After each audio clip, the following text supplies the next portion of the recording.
I really, really don't like temporary groups in K-pop. Wireshred, don't you stan Zerobaseone? Well, yes. I guess I should be more specific.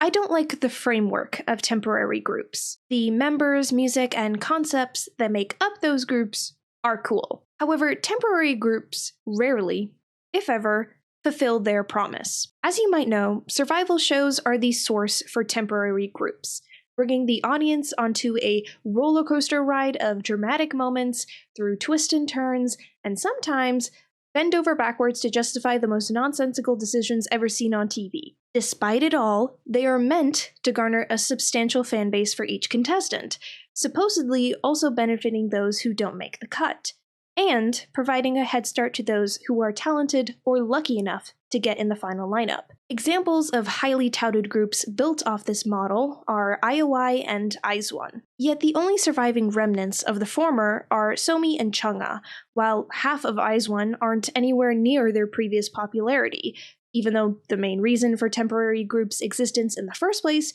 is to supply the members with a sufficient fan base once the group disbands. So if temporary groups fail at the one function they're meant to serve, why does the K-pop industry keep pumping them out? To find that out, I need to go off track for a bit and discuss other pitfalls of the temporary group tactic. Don't get me wrong, the idea sounds competent enough, but if you put even a little bit of thought into it, the facade crumbles quite quickly. In fact, the whole concept of a temporary group breeds the exact opposite response that it intends. For one, solo stans. This might sound contradictory. If getting a loyal fan base is the goal, then why are solo stans a bad thing?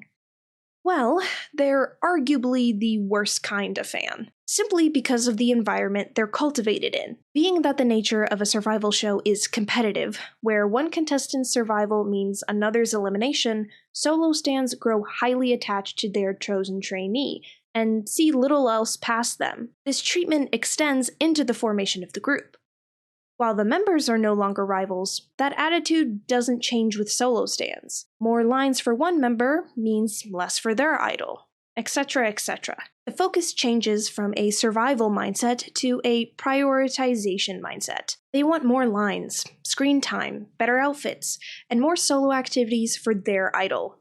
And any promotion of another member represents a stolen spotlight of their bias. A solo stan for one member can easily create an ante for 8 others, or how many other remaining members are in the group. This generates an enormous amount of animosity between fans, not to mention impacts the reputation of the whole fan base. Less unity means it's less likely that support will be outstretched equally after disbandment. That being said, while solo stans are annoying as all hell, they are thankfully in the minority. Most fans of a group want to see all members succeed, which is incredibly easy to do when they're together. But after disbandment, it's hard to keep track of so many members and support all of their solo releases, re-debuts in other groups, or any other endeavors they pursue, like acting or modeling. Let's use Aespa as an example.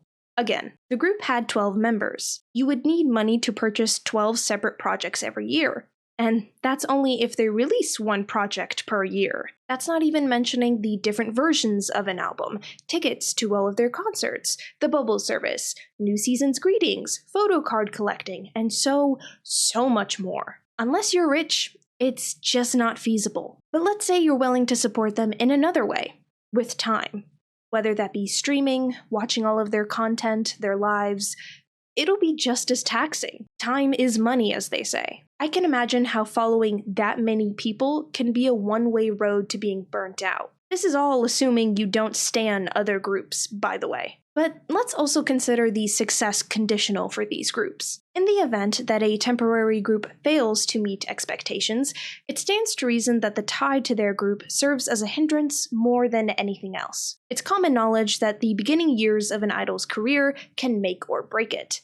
So it can be further speculated that staying in such a group for 1 or 2 years is equal to wasting valuable time that could be spent making a name for themselves. In this scenario, the timed contract is basically a ball and chain, That will release them back to their original company with presumably no future plans for that member since the group wasn't able to secure the fan base promised. However, the more likely possibility, according to the temporary group track record at least, is that the group finds success, which begs the question, if the group is finding immense success, why disband? Well, in my completely cynical opinion, I think temporary groups are successful because they're temporary. It's Economics 101, the inverse relationship between demand and supply. When supply is low, demand is high, really high. When a group is declared to be temporary, there is a scarcity built into them. This perceived scarcity works best on people who are at the very cusp of standing. For example, Person A tunes into Group's X comeback, and they're really liking it. Maybe it's the concept, maybe it's the song, maybe it's the members themselves. Whatever the case, there is an impulse to snatch a few albums knowing that it won't be available in the future. Why wait another comeback to see if this group is really to your liking? By then, you'll only have a year left to enjoy them while they're active. Rationally, there is no right time to stan a group. Even one that's disbanded can still offer great music and a myriad of other content.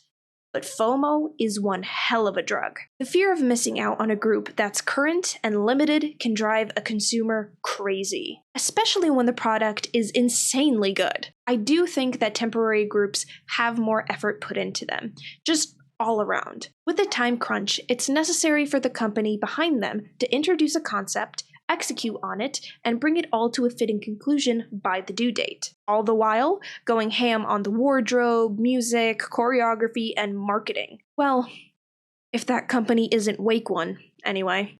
But yeah, I bet y'all are really impressed. I whipped out the most basic and well-known econ lesson there is. I won't let anyone say that I don't do my research. So the answer to my question was predictably and begrudgingly the same as it always is. Money. In the time span of the group's activity, the rewards are huge. They are met with so much commercial success, they don't know what to do with it. And it's all for the host company, too. I focused on the failures in this video, but I do think Wonyoung is the best example of this strategy going astronomically well.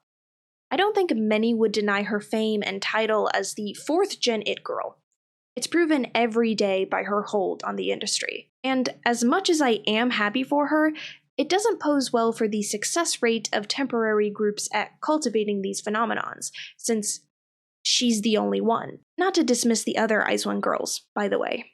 I know that those who are active are doing well, but I think it's a bit foolish to compare them to her status. Regardless, sending trainees to debut under temporary groups can have insanely good results. Obviously, but it is quite possibly the biggest gamble a company can make. And it seems like they'll keep making it. And that'll be all for me today. Thanks for listening, and I'll see y'all next time. Bye-bye!